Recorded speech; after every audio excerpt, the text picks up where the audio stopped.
That's exactly the preparedness that you need to have. That if you train your staff members, like for example, if they're disinfecting with a wipe and the surveyor says, how long do you have to wait? You have to train that person to be prepared that if they do not know 100% what the answer is, they say, this is where we find that answer. And they pick up the canister of wipes and it's right there. So it's that preparedness.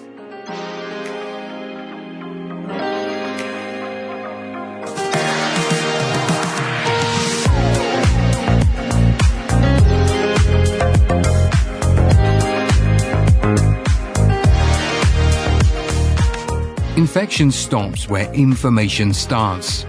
Welcome to the Transmission Control Podcast, where knowledge is your strongest defense. Broadcasting from the front lines of healthcare, we dive into the strategies, science, and stories shaping infection prevention today.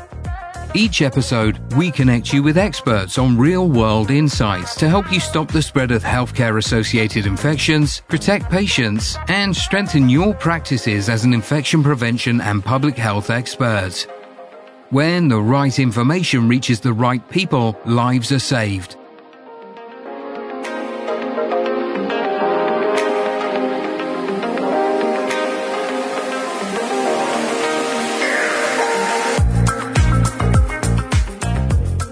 Hello and welcome to the Transmission Control Podcast. My name is Garrett Hollenbeek, Editor-in-Chief of Transmission Control. And today we are diving into a topic that we may not always think about, or it may not be as top of mind as hand hygiene or PPE compliance. And that's the psychology behind a survey.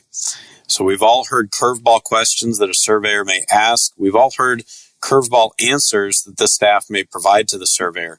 And today we talk with Stephen Rusbarsky about how to use the psychology behind the scenes to get to a perfect survey.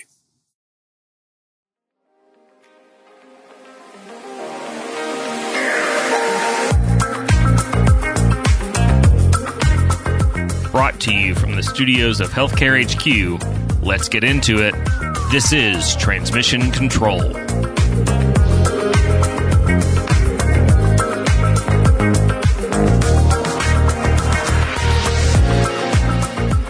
Hello and welcome to the Transmission Control Podcast. My name is Garrett Hollenbeek, Editor-in-Chief of Transmission Control.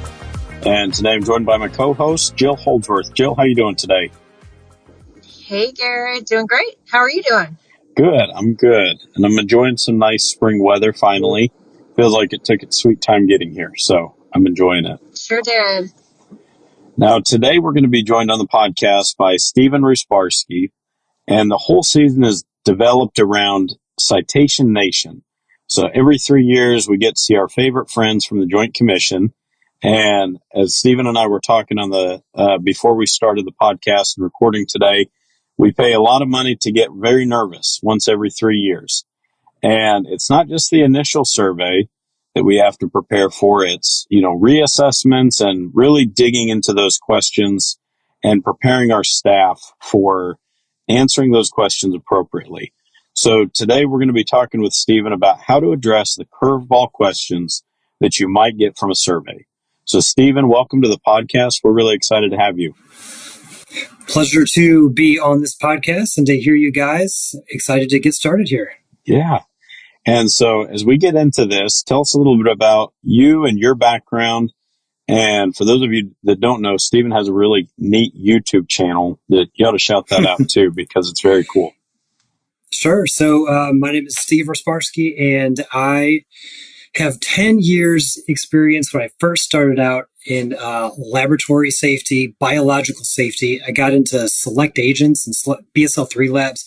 That led me to infection prevention. Then I have 10 years experience now as an infection preventionist, infection prevention leadership, working with colleagues across my 21 hospital healthcare system that I work for, and just really get into pretty much everything. So sterile processing and Joint Commission visits is definitely part of that. And since you asked, my YouTube channel, which has zero things to do with infection control or anything remotely similar, is actually I call it the never-ending honey-do list, tackling the never-ending honey-do list. And it's literally, my channel is called So Your Wife Wants You To. I just really just fix things around the house, cook different things, and just kind of blog whatever is going on in my life, and seem to help a lot of people just kind of fix stuff. So it's kind of fun. That is awesome. That's really cool that you do that kind of outside of work. I feel like we all kind of need that thing that we do that we feel is impactful that's not work related. But I also think it's even cooler, your background and that you were into select agents. I love when I hear people that have different backgrounds that get into IP and really thrive in IP. And I feel like with your background, especially in select agents, like that's super cool. And I mean, I think it's super cool. Maybe it's because we're all a little nerdy in this subject, but what a benefit to your teams that you must have been over the years to be an SME and select agent. So I'd love to hear a little bit more about that. Sure, it was neat. Actually, during monkeypox, now called Mpox, I was able to kind of translate what that virus was and kind of how it worked just based on me working in laboratories that had that as a disease. One funny thing, though, I think you'll probably get some humor out of this. I got an early morning text. I hadn't even had my coffee yet. And it said, "We have a patient with valley fever." And my mind instantly went to Rift Valley fever. I was like, oh, dang, this is not good. And I realized about 5 minutes into the response, like just kind of making sure I had everything right. I was like, oh, valley fever is different than Rift Valley fever. And we're not really in much danger. So luckily, I figured that out pretty quickly. That was pretty funny. I don't even know how you deal with something like that without your coffee first. Right. That goes to show you, though, like the panic button can get hit pretty quick. You know, you get that call from your local health department, or I feel like the emergency department is usually the one who's calling. That's like, hey, we've got this patient out here, and this happened, fairly recently. They were just in Africa for 2 weeks, and they're feeling pretty bad, and we got to test them for all these send outs. So it's like your brain immediately starts turning of like, uh-oh, what's going on? So, yep. We just hope that it's like a common cold. Yeah. Fingers crossed. Not that we hope for common cold, but out of all the other options, given the alternatives given the alternatives from sub-Saharan Africa, I'll take the cold. Yeah, no kidding. I remember the day that I started saying, "Oh, thank goodness it's just malaria." Like, who ever thought that we would say something like that? But there's many situations now where I'm relieved when it's just malaria. We'll get into contrast misreaction tendency later on here in this program, and we'll talk a little bit about that. But yeah, that's very true. I'm excited to get into that because one of the things we want to highlight when dealing with surveyors from the Joint Commission or DNV or AAAHC, whichever surveyor you're interacting with, it can cause kind of some panic and some heartburn with staff when they hear a question that they've never heard before. And so, Steve, what's one of the craziest questions you've heard during a survey? Sure. So one that really comes to mind, and you're kind of hitting on what's called stress response tendency, where you tend to either freeze up or you make decisions that you typically wouldn't make if you're under a lot of stress.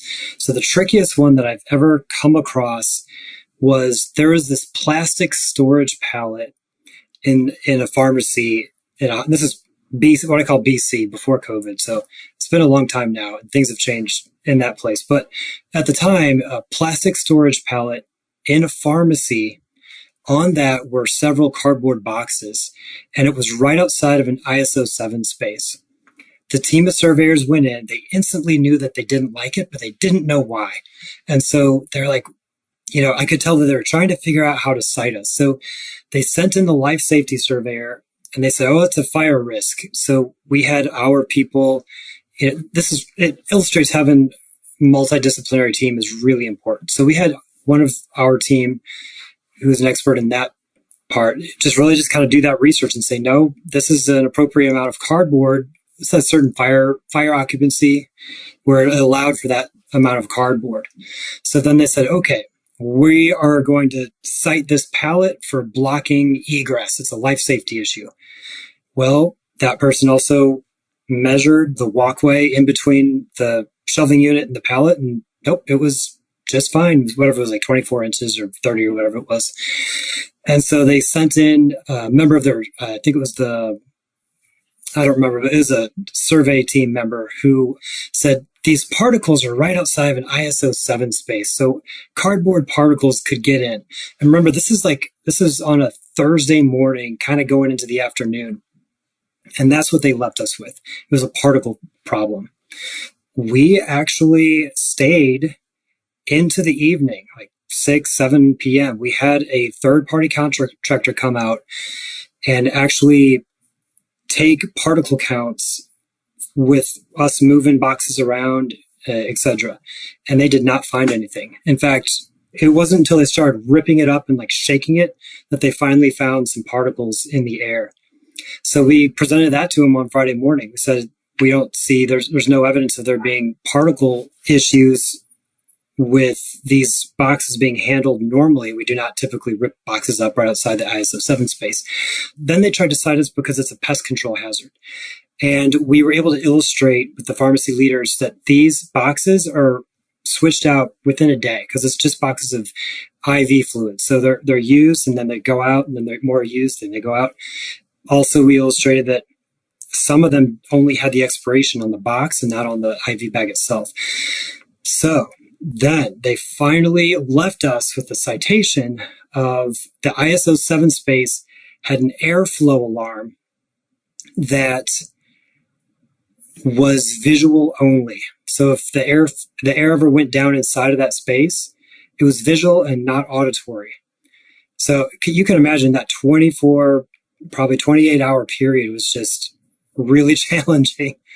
And, after that, I think they finally built walls and like did something else with the cardboard, but just being able to fight that and not really giving into that stress, but just kind of maintaining that clear-headedness, relying on your teammates is really just it really is. And I'm impressed by the level of response that you could have somebody come in there to test, particles in the air and see what the, level was so quickly.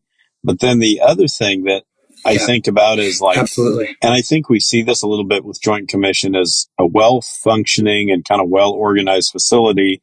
It almost feels like they're digging for something. And it's like, once the thing is identified, we're going to find a way to cite it, even if it doesn't drive compliance and even if it doesn't protect a patient. But there's a little bit of that feeling. And I know as a department manager, I'm like, we've got things really tight in here. And you're just looking for the nitty gritty, bare minimum thing to cite us on. And that's not a great feeling for hospital staff. That's right. I wholeheartely agree. Yeah, it's almost like, I wouldn't necessarily say this out loud, but I guess I'll say it in front of the whole nation on the podcast. But I almost wonder if it's, just like human behavior, like if almost like a pride thing, like, oh, I know that it's wrong. I got to get them on something, hopefully that's not the case. I'm sure it's not the case with every surveyor, but I think there is kind of that element to look for, unfortunately, with some of them. With some surveyors, you also have to ask, where is the requirement for this or whatever you're looking at? Where's the justification that this is something that's in the standard that we have to meet? Because sometimes they can't give that to you. And because you're going down a rabbit hole that actually isn't a requirement at all. Correct. Yeah. And oftentimes it'll be cited under just like a general clause or a general, I guess, citation number. And then sometimes often you can actually have what's called an issue resolution, where you sit down at a table and you kind of present your case and they present their case and they try to come up with a resolution. And if there is no resolution, then they can take that back to what's called the SIG, which is Standards Interpretation Group. And they make that call up to Chicago and, they can kind of get the final word. So yeah, it happens too. So just got to keep aware of that. So, Steve, I'm glad you brought that up because we've heard it both ways, where some facilities will say, don't disagree with the surveyor, don't argue the point, even if you have it in black and white. And this gets into it with IFUs. So if the Joint Commission standard is to follow the manufacturer's IFU, but then embedded in that IFU is the language that this is a recommended practice, or we recommend this type of, let's say, enzymatic detergent, just because it's top of mind. Well, even if you're enforcing the IFU, that piece of the IFU, to Jill's point, is not a requirement. So other facilities will say, we're going to argue this. We know it. We can pull it up. So what's been your experience with those resolution processes? Sure. So you really need to, if you're not going to follow something that's just a recommendation, or like if it says you may do this or consider doing this, or you might want to do this, that sort of like soft language, you most likely will need to have something on file or some way of speaking to that and saying, we are not doing it this way because, and then have a reason for that. That shows that you are prepared, that it's not something that's catching you off guard, that you haven't thought about, that you're not putting anybody's safety or patient outcomes at risk. I think that that's great. And the best way to be able to answer that is to say, because we did a risk assessment and here's the results. And I know I feel like I say that all the time, is a risk assessment's the answer, but it truly is a great answer to give. And it does show you've put thought into it and everybody's agreed, and you can show the justification behind your decision. That's right. Do you generally find that the risk assessment is sufficient for the surveyor, or do they, take issue with the way it's written or the language included? Is there a way to make our risk assessments steel traps? It can be, it's really situationally dependent. So there's something, and I wish I would have been more prepared here, but there's a hierarchy, an infection control hierarchy that the Joint Commission has published. They have it on they have a whole web page devoted to it on their website. And it lists 6 boxes in order of priority. The top box is basically all the laws and basically like laws that you have to follow. The state law, federal law. The next box down, conditions of participation for CMS. The next box down is IFU. Then the next box down is the national guidelines. That would be like ANSI, AMI standards, AORN, FGI guidelines, depending on what the situation is. The next box down, second to last, is if you had like Shea compendium, so like a conglomeration document of evidence. That's exactly the words. Yeah, consensus document. And then finally is your institutional policy. So if there's nothing that's addressed and like you must do this in the first 5, then they'll look at your policies. They'll say, pull the policy on, I think you use the surfactant spray as an example. So pull your policy on how you spray before you transport your instrument. They'll look at that. So yeah, I mean, they'll look at all those things in that order. It's an important call out because sometimes our policies, and we talked about this a little bit on our last episode of the podcast for this season, was you don't want to paint yourself into a corner with your policy. And your policy can't trump the IFU. So even if you say we can, it can't do it this way per our policy, that's not going to go and carry more weight, so to speak, than the IFU. Right. Like for an extreme example would be, OSHA 29 CFR 1910-1030, the bloodborne pathogen standard. OSHA says that you have to have a container that's red and it has to be puncture resistant to carry your sharps in. There's a few more things on it too, but so if you're saying, oh no, but our policy, we put in our policy that we're just going to use a Ziploc bag to carry all these needles. Well, obviously, yeah, you can't do things that go against some of those really steadfast rules. Yeah, you can't risk out federal law, basically. Yeah, exactly. And that's important for staff to know, because I think one of those question rabbit holes that we get down is the staff may say something like, well, our policy says, but I do it this way. Or I know I'm supposed to do it this way, but usually I do it this way. So how can I, as infection preventionists, we help support staff to respond appropriately to those questions? Yeah, it's preparedness. That's the one word, preparedness. Preparedness cannot be faked. Preparedness does not always mean that you know every single answer. I am of the mindset that when you are being drilled by a surveyor, your IQ drops about 20 points, if not more. They'll be, what's your name? You're like, I don't Yeah, remember. I don't know the answer, but let me find But it. I know I can find my name somewhere around here. that's exactly right. Yep, exactly. And to that point, that's exactly the preparedness that you need to have.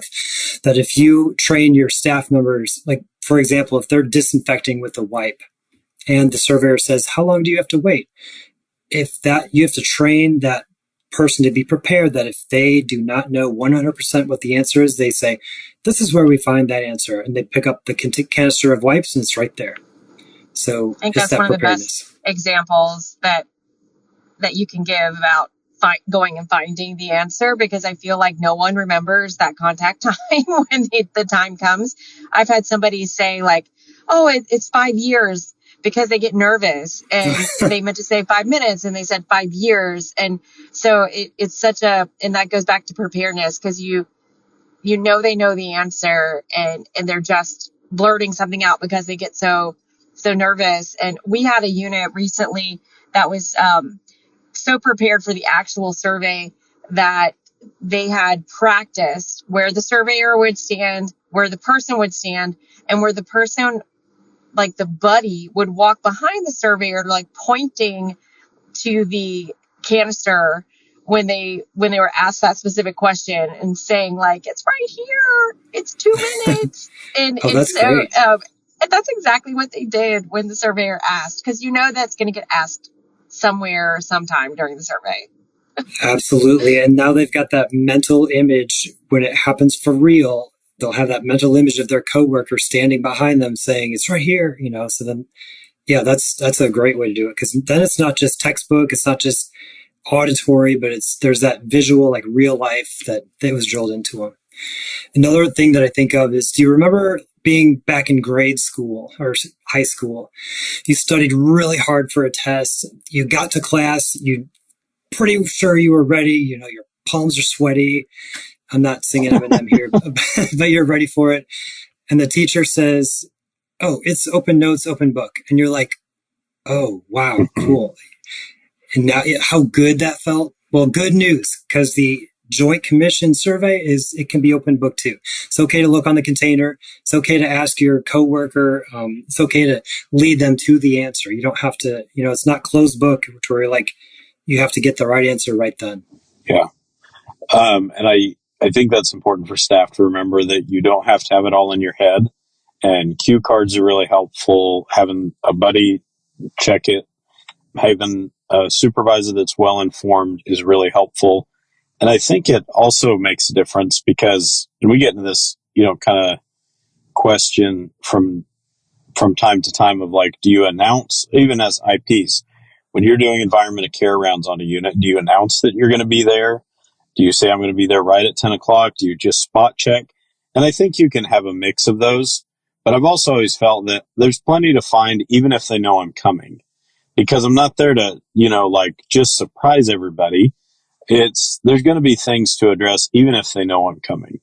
So I think there's a good mix there. But I want to hear Stephen, your experience with that. Is it better to over prepare and almost risk like over coaching, or is it better to run a survey like, hey, they're as prepared as we can get them, and we're going to see how they do?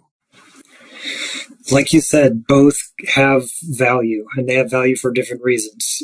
Part of preparedness is education, knowing the answer. That might be the first time that you do it, where you educate them, you talk about, hey, these people are coming, even having like a mock survey where you say, your peers are coming and they're going to inspect these areas for everything.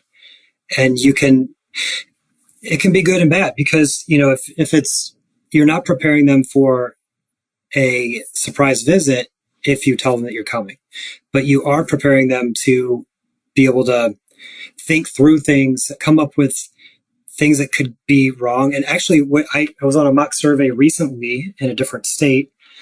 And right beforehand, we said, look, we are your peers. Please don't think of us as the Joint Commission. We're not here to get you in trouble. We are here to identify everything that you think is wrong, everything that you think needs fixed. We will be, quote, writing you up, citing what we see, but it is what we'd say like friendly fire, or it is us, it is your family, your work family getting all of us better. And so people were more apt to say, oh, look at this thing has been leaking for whatever, or this stuff needs to be, or this, just whatever it is. They were more open to identifying what the issues were so that we could fix them. So yeah, to your point, to answer the question, the answer is both. They both have positives. They really do. And I like that coaching aspect where you're telling them like, hey, point out everything that you want addressed, anything that you're nervous about, what questions do you feel unprepared for? And you can ask the IP team, let's get it done ahead of time. It's the same thing like running a risky play when you're in practice versus in a big game. The first time you run that play, you don't want it to be when it's a critical moment. And I would say for IPs, it's just important to be out on these units all the time. One of the expectations at my facility is we're on the units every day, whether for a short period of time or a long period of time. So you're kind of looking with that surveyor eye every single day, talking to staff. So I think my hope would always be that IPs never have to go and say, tell me what you need fixed on the unit. My hope would be that people would start bringing it to you once you develop those good relationships with your units. And so that, I think, would be my advice, is start being present on the units as much as you can, develop your relationships so that you make people feel comfortable and they start bringing things to you.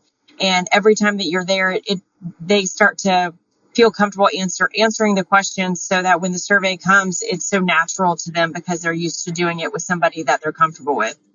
That's right. Just establishing that trust. That's very important. Yeah. And there's a big Harvard Business Review about what makes a good company work. And it's not the size, it's not even the processes, but they found that psychological safety, where you can bring a problem to your boss can bring a problem to you can bring a problem to a peer, was one of the biggest drivers of like very successful companies.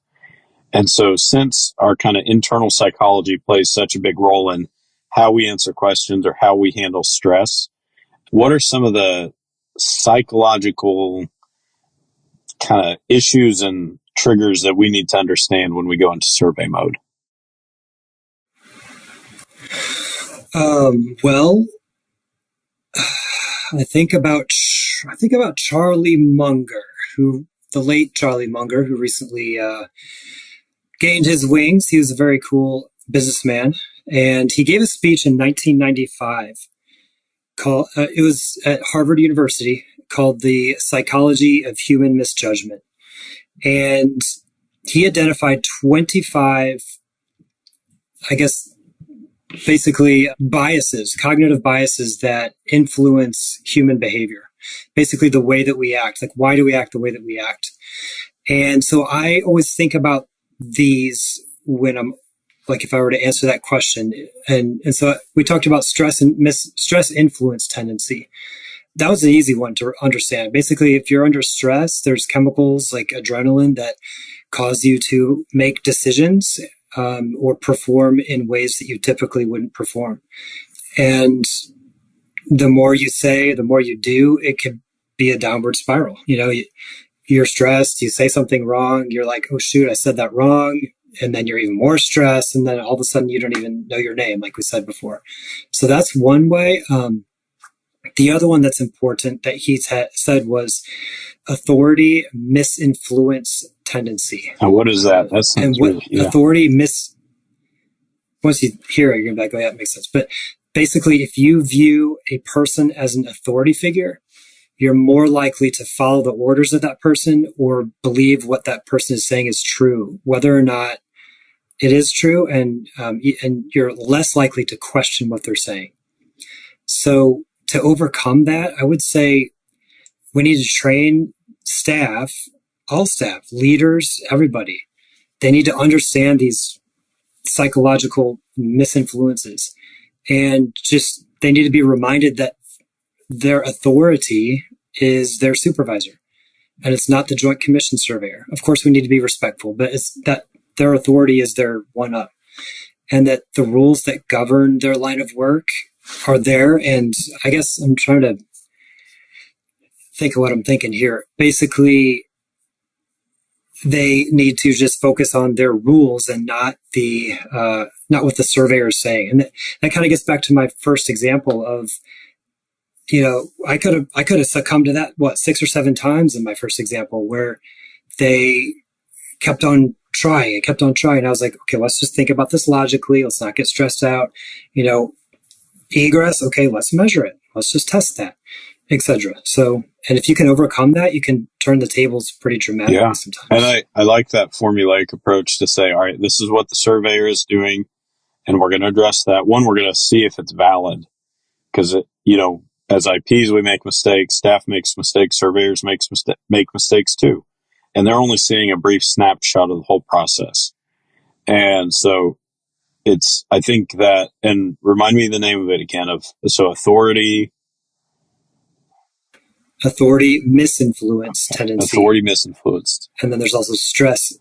And it's like misinfluencing because it's not supposed to. And then stress influence tendency. And that's, you can find these on YouTube. There's people that talk about them. It's pretty interesting. It really is. And I think we'll put some links in the show notes, because these are how we get into trouble with, my staff said too much, and they went down a rabbit hole with the surveyor, and they started talking about what they did 5 years ago and how it compared to the last facility that they were at. And, and then, staff can really, when they get nervous, you tend to ramble. And so I think, what are some ways that we can help as IPs prepare staff to overcome these barriers? Well, now you got me thinking about literature, and I'm thinking now about the 48 Laws of Power by Robert Greene. Are you familiar with those? I have heard about the book. I haven't read it, but I've heard a lot of people talk about it. Okay. Yeah. I'm not familiar. So it's definitely something you can also check out on YouTube for free. There's a few. I think Robert Greene might narrate one of them, but he's still alive. But so there's 3 principles that I think are really important. The first is always say less than necessary. There's the dramatic. No, I liked it. I felt it. I felt it. Yeah. But I mean, really, that's just what you said, is train your staff to answer the questions succinctly and then stop talking, because silence can be powerful. And with that, though, before I move on to the next couple, it can also be, don't give them more than necessary. If they ask for 5 refrigerator logs, don't give them the whole binder. You open that up and give them the top 5, because that sometimes happens. Like, oh, here's everything. We kind of want to show off a little bit maybe and say, look at how good we are. It's like back in 2014, you had a problem. Yeah, so be careful with that. The second one is the second law of power is do not build fortresses to protect yourself. Isolation is dangerous. And really what that would mean, to answer your question of like best practices, would be ask a colleague for help. Don't try to answer everything that they're asking you by yourself. It's okay to say, I don't know. Don't even say, I don't know, actually. So scratch that. Don't say, I don't know. It's much better to say, let me find that answer for you. Or I know exactly who knows that answer. Let's go talk with them. And don't just say, oh, I don't know, because that shows that you're not trained. And, the third law of power, to answer that question, would be enter action with boldness. If a surveyor walks up to a person and that person is cowardly, like cowering in fear and like stuttering over the words and like, I don't know, I can't talk to you. How much worse off is that than if you train your staff to smile, shake hands, look at them right in the eye, be welcoming, just enter that action with boldness, because that's going to set the tone. Having that aura of confidence is going to help with the staff member's self-esteem. It's almost like fake it till you make it, right? And then the surveyor then would be more likely to reciprocate and view that staff member as being competent. They could even say, hey, we loved meeting Johnny because he really seemed like he knew what he was doing, type of thing. What I will say with that is I feel like the confidence will come easier if the unit leaders are also exuding the same behavior they want to see their staff to do.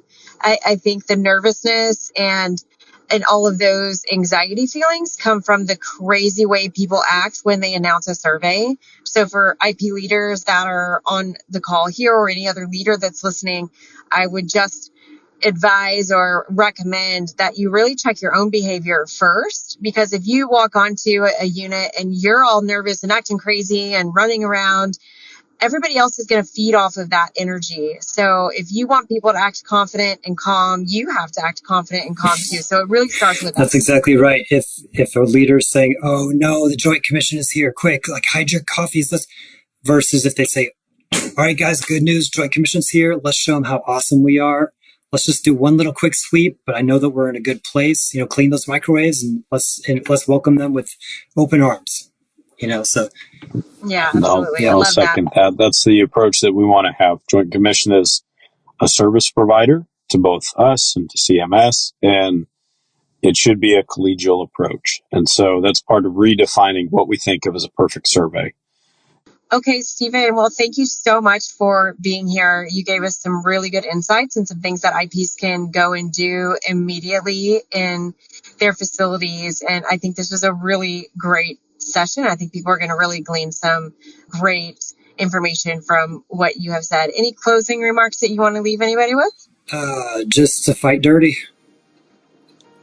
Love it. All right. Thank you so much for being here, Stephen. All right. Thank you. Take care. Bye-bye.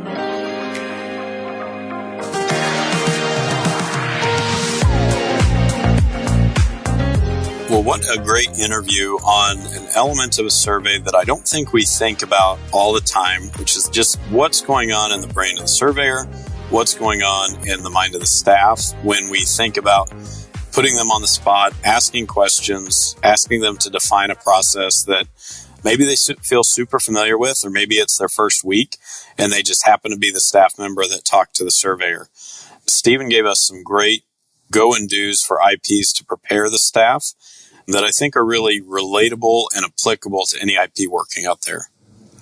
I think this is such a good conversation because as IPs, we have to be prepared to help people during surveys. I've always compared our jobs to being the flight attendants in crazy turbulence. And we can't look scared, worried, nervous, because the second that we lose it, everybody else loses it too. So it's a great thing to keep talking about the panic response and making sure that we remember how team members feel, because we've gotten used to it. But that team member that interacts with the surveyor for the first time, that's a scary, scary thing. And we may not all remember that time. Or maybe IPs listening, you're getting ready to face that for the first time. So remember to calm down and prepare. And also remember that infection stops where information starts.